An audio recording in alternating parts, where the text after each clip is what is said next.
two bodies on the living room floor. One was Keisha Williams, the woman who promised to stand by her husband through sickness and health.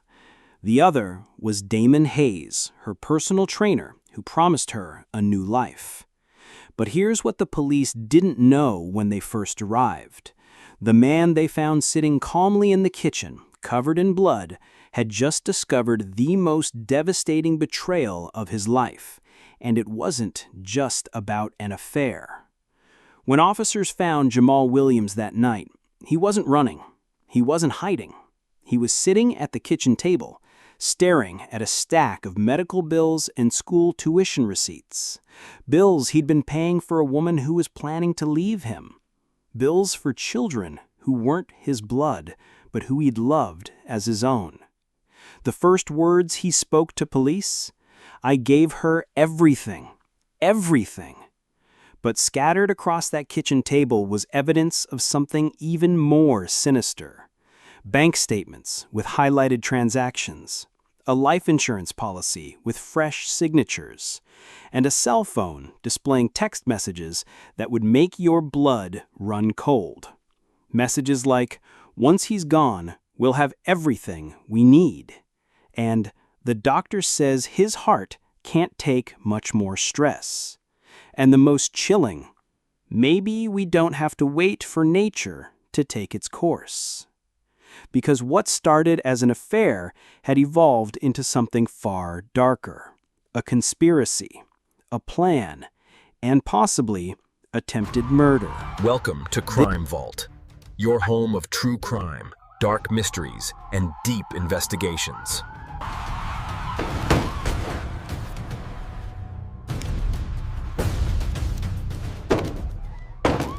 And today we're diving into a story where love, loyalty, and lies collided in the most deadly way possible. A story where betrayal ran so deep it nearly claimed 3 lives instead of 2. Subscribe now, because this case is about to get much more twisted than you think. Let's go back 6 years to New Hope Baptist Church on Detroit's East Side. Sunday morning service.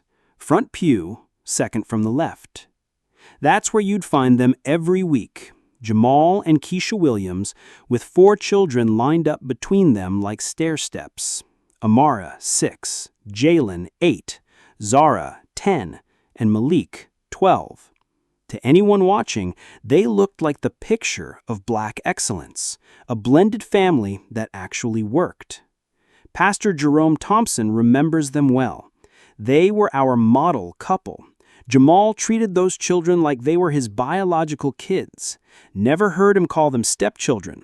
Always my kids, my family. Jamal worked the night shift at Ford's Rouge plant. 12-hour shifts 4 days a week, making $28 an hour plus overtime. Not rich, but steady, reliable. The kind of money that paid for dance classes, football gear, and family vacations to Cedar Point every summer. Keisha worked days at the Osborne Community Center, coordinating after-school programs for $16 an hour. Together, they made it work. Tight budget, but full hearts. His coworker Antoine Jackson still talks about him. He was the type of man who'd give you the shirt off his back, always talking about his kids' report cards, their games, their achievements. You could see the pride in his eyes. But here's what made Jamal special, and what made his eventual betrayal so devastating. When Jamal met Keisha in 2015, she was a single mother drowning in debt. 4 kids, 3 different fathers, none paying child support. Eviction notices, food stamps. The kind of struggle that breaks most people. Jamal didn't just fall in love with Keisha. He fell in love with her children's potential. Within 6 months of dating, he was paying for Malik's football equipment. By year 1, he'd moved them into a 4-bedroom house in a better school district. By year 2, he'd legally adopted all 4 children, giving them his last name and promising them a future their biological fathers never could. Keisha's mother, Dorothy, still remembers his dedication. Jamal used to say, "I don't care who made these kids, I'm going to finish raising them." And he meant it. He'd work double shifts just to pay for Zara's piano lessons. They married in 2017 in that same church where they sat every Sunday. Keisha wore white. The children walked her down the aisle. Jamal cried when he said his vows, promising to love not just her, but them, forever. For 2 years, it was everything a family should be. Then came March 15th, 2019, the day that changed everything. Massive stroke, age 37. Doctors said it was a miracle he survived. For 3 weeks, Keisha never left his bedside. She slept in a hospital chair, fed him ice chips, played gospel music on her phone. ICU nurse Patricia remembers those days clearly. She was devoted, always there, always encouraging him. We all thought, this is what real love looks like. But what they didn't see was what happened when visiting hours ended. Because while Jamal fought for his life, Keisha was calculating the cost of his survival. And slowly, quietly, she began to wonder if it was worth it. Recovery was brutal. 18 months of relearning everything: how to walk without falling, how to speak without slurring, how to write his own name. The medical bills piled up like snow in winter. $50,000 for the hospital stay, $1,200 a month for medications, $800 weekly for physical therapy. Their savings vanished. Credit cards maxed out. Jamal couldn't work full-time anymore. The stroke had left him with chronic fatigue and tremors in his left hand. Physical therapist LaShonda Rogers watched him struggle every week. "I watched that man fight for every step. He'd come in exhausted from working part-time, then push himself through 2 hours of therapy. All he talked about was getting back to normal for his family." But normal wasn't coming fast enough for Keisha. That's when Dr. Patterson made a recommendation that would change everything. Caregiver stress is real. You need to take care of yourself too, or you'll burn out. Elite fitness on 8 Mile. That's where Keisha met her future conspirator, Damon Hayes. 25 years old, former college basketball player who'd turned his athletic gifts into something much darker than anyone realized. Damon didn't just train bodies, he targeted vulnerable women, divorced women, widows, women trapped in difficult marriages. He had a system. Step 1, build trust through fitness goals. Step 2, create emotional dependency through personal attention. Step 3, isolate them from their support systems. Step 4, financial exploitation. Step 5, murder disguised as natural causes. Gym member Tiffany remembers Damon's approach. He had this energy. He made you feel like anything was possible, like you could become someone completely different. For Keisha, drowning in medical debt and caregiver fatigue, that message was intoxicating. The affair started 3 months into her training. Secret meetings at his apartment, late-night phone calls disguised as nutrition consultations, but Damon wanted more than just physical intimacy. He wanted access to her life, her finances, her family. Gym receptionist Tamika noticed his pattern. Damon asked a lot of questions about Jamal's condition, his prognosis, his insurance, his ability to work. At the time, I thought he was just being caring. Now I realize he was gathering intelligence, because Damon Hayes had done this before. Police records show 2 previous relationships with married women whose husbands died under suspicious circumstances. Tanya Litchell, 2016. Husband died in an accidental fall downstairs. $200,000 life insurance payout. Candace Brooks, 2018. Husband died from medication error. $150,000 payout. Both women had been Damon's clients. Both collected insurance money. Both disappeared shortly after their husbands' funerals. Damon Hayes wasn't just a personal trainer. He was a serial killer who used gyms as hunting grounds and insurance fraud as his payoff. And Keisha, she was about to become his latest accomplice. By summer 2020, Keisha had opened the secret bank account. By fall, she was transferring money regularly. But what Jamal didn't know was that the theft was just the beginning. Police would later find Damon's handwritten notebook, page after page of detailed notes about Jamal's routine, his medications, his vulnerabilities, plans for accidents that could happen during his recovery, research on how to trigger another stroke through stress and medication tampering. They weren't just planning to leave Jamal, they were planning to kill him. The plan was diabolical in its simplicity. Jamal took 3 medications daily for his post-stroke care: blood thinners, blood pressure medication, and anti-seizure drugs. Any disruption to this regimen could trigger another stroke, one that might be fatal. Text messages recovered from Keisha's phone revealed the conspiracy in chilling detail. Damon had written, "The pharmacy tech I know says if you double his blood pressure meds for a week, then suddenly stop." Keisha responded, "Won't that leave traces?" Damon replied, "Not if it looks like he forgot to take them. Stroke patients forget medications all the time." Keisha then asked, "What about the kids?" Damon's answer was cold.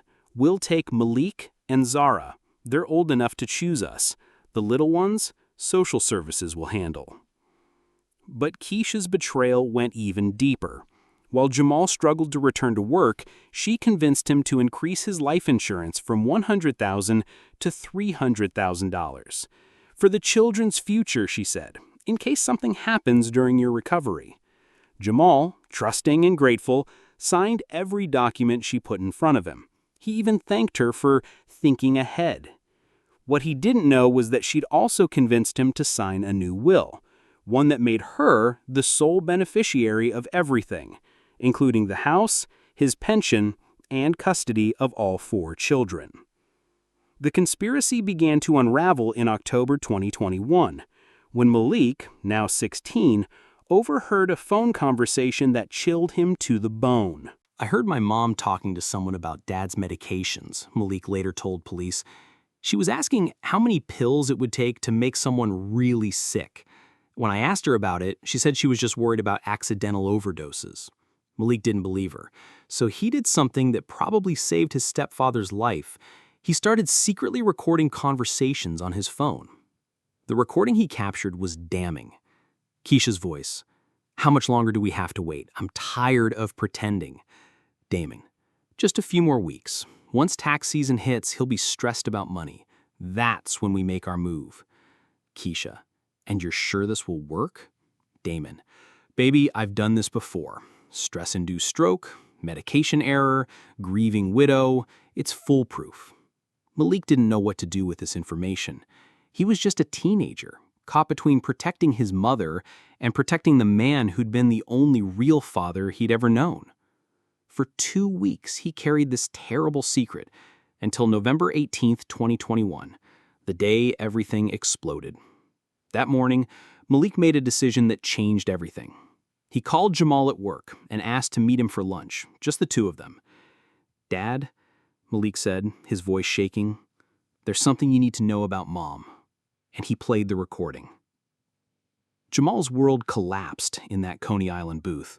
The woman he'd nearly died for, the woman he'd sacrificed everything for, wasn't just cheating on him. She was planning to murder him. But the revelation that destroyed him completely came next. "Dad," Malik whispered, tears in his eyes, "she's been putting extra pills in your coffee every morning for the past month. I've been watching. She thinks I don't notice, but I do." The medication tampering had already begun. Jamal's recent dizzy spells, his increased fatigue, his occasional confusion, it wasn't just stress. It was attempted murder disguised as loving care.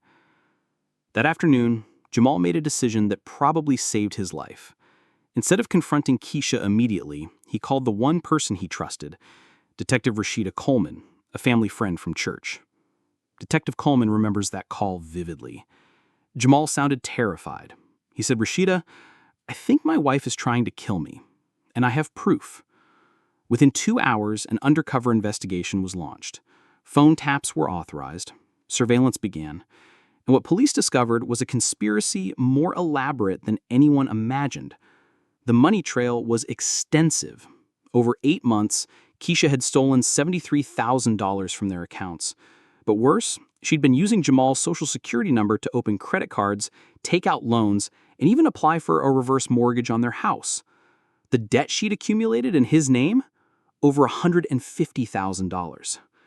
Detective Coleman explains the scope of the betrayal. She wasn't just planning to leave him. She was planning to destroy his credit, take everything he owned, and leave him financially ruined if she didn't kill him first. But the most damning evidence came from Damon's phone records. Call logs showed he'd been in contact with a veterinarian in Southfield, someone who had access to potassium chloride, a drug that could trigger a heart attack and leave no trace in an autopsy. Text messages revealed they'd already purchased the drug. Damon had written, "Got the stuff. Tasteless, odorless, perfect." Keisha responded, "How much?" Damon replied, "Just a few drops in his morning coffee. Heart attack within an hour. Natural causes." Keisha then asked, "And the insurance?" Damon's final message, "Pays out immediately. No investigation for natural death." Police realized they weren't just investigating an affair, they were preventing a murder. Plans were made to arrest both conspirators the following morning. But Jamal didn't know about the police investigation. All he knew was that his wife was poisoning him, planning to kill him, and stealing his children's future. And that knowledge was eating him alive. November 18th turned into November 19th. Jamal couldn't sleep, couldn't eat.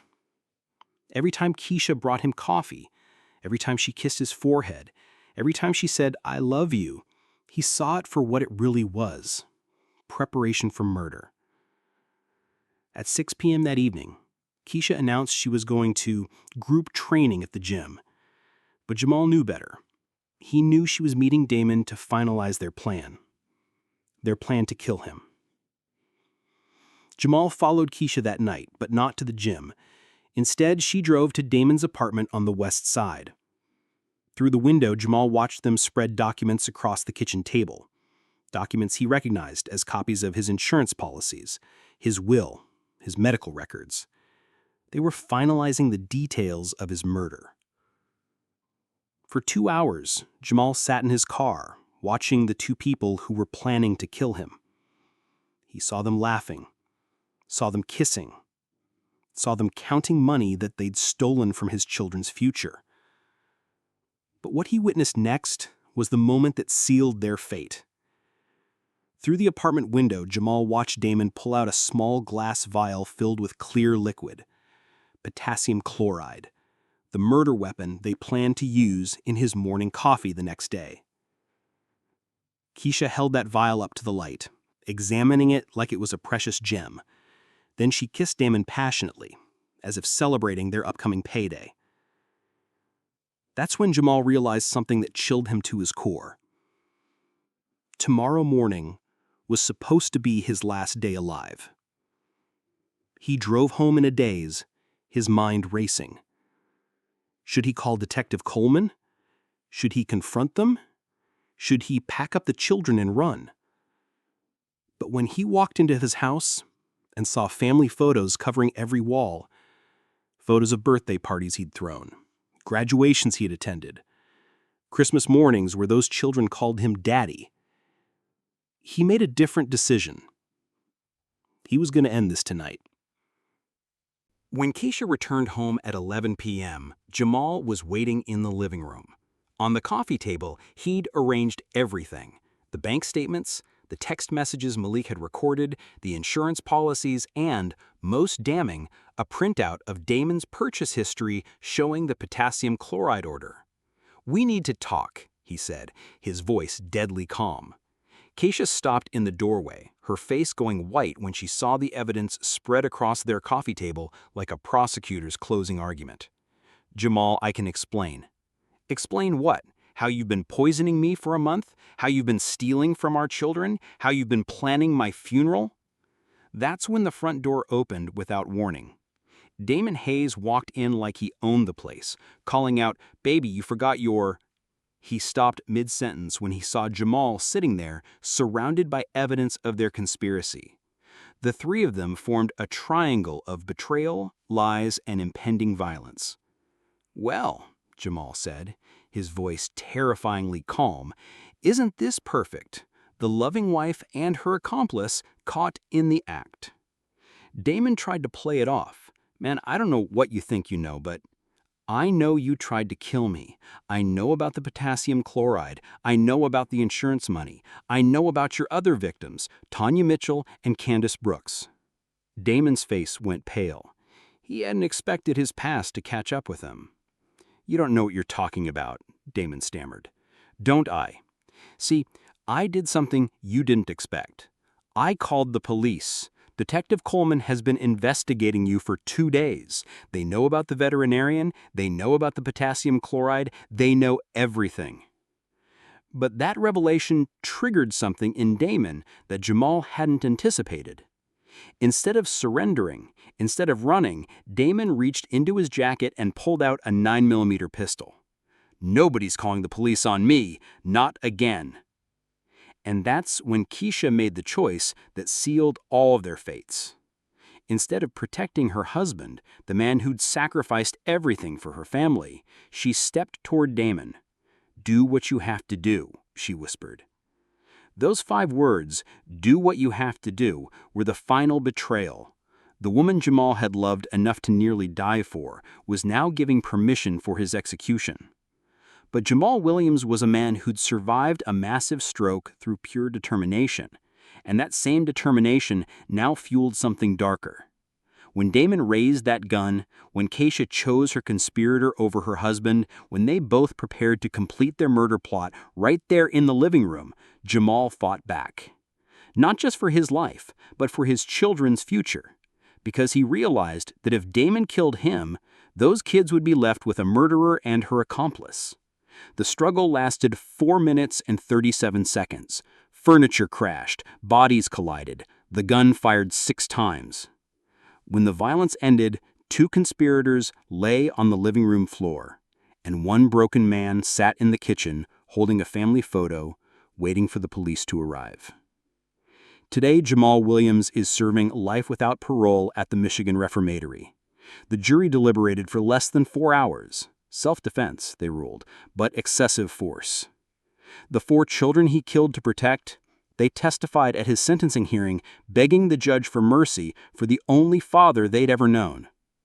The $300,000 insurance policy, it paid out to a trust fund for the children's education, the one thing Keisha's greed couldn't destroy.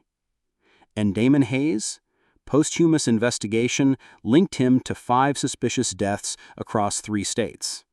Jamal Williams wasn't his first intended victim, but he was his last. This was Crime Vault, where love turns lethal and trust becomes toxic. Subscribe now for more stories that prove the most dangerous predators often hide behind the faces we love most. Because sometimes the person planning your funeral is the same person who promised to love you forever.